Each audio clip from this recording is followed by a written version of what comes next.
What part of British history would you say you were proud of? What I'm proud of? It's a bit of a difficult question, to be honest. Why?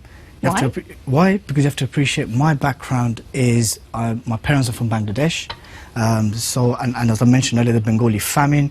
I'm quite critical of how the outcome of World War I resulted in the breakup of the Ottoman state, and the Ottoman state is something which I seek more pride and honour in. Is there anything that you feel proud of when you look at British history? Not necessarily British history, but I think there's some things which you can be quite content with in the way currently Britain allows the freedom to do certain things. But to be honest, am I proud of the British history? No, because a lot of it is got to do with the colonisation of people who are also... Aren't freedoms and democracies something that have come through the battles that Britain has fought against tyrannous countries?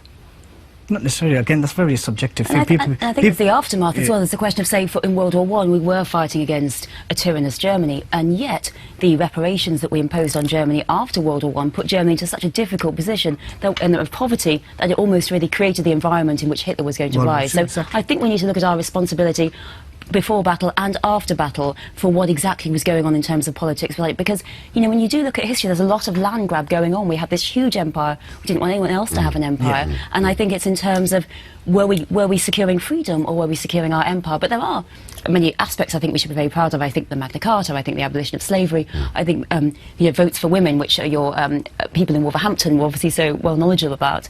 And there are very many importance which I think we did lead the country and the world in terms of democracy. It's quite important to remember that you know, as British people, that we don't assume that we represent the default position of morality.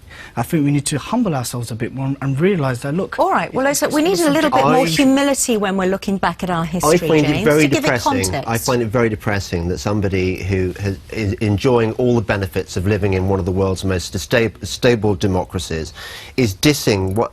This is your country. This is your history. It's not just my history, it's your history too. And I'm sorry that you can't understand... You lack the imagination to understand that. You can't understand that the reason Britain is the way it is, the reason so many people want to be here, is because of our many achievements. You just want to diss it. I think this is a recipe for cultural disaster. We need cultural cohesion. Because I'm not a cultural relativist like you. I don't believe in sort of these separate groups that have different views about... What were those great achievements? At what cost? I've said some of them. So on balance, I think that Britain has done far more good than harm, and I don't think you could say that about many of the cultures in the world. Does it leave you uncomfortable, Dilly, that you are in a society and a country that you feel so much shame about? Sean, I was born here. And I was educated here. I have many non-Muslim white Caucasian friends, and we get along fine, but we can have a real discussion about history and the present and the direction of our future. So that doesn't necessarily mean I despise this country. Well, it means that I want the betterment for this country. I'm a citizen of this country, so I want the betterment of this country. So surely, am I not allowed to criticise? Where would you feel happier? Pardon? Where would you feel happier? Point to me some countries which do it better. I'm happy where I am at the moment. Good, I'm glad to hear it. You happy? Well, I hope so, yeah. Let's hear whether you're happy at home. Get an update from Tommy about how you feel about being British and British history. Tommy.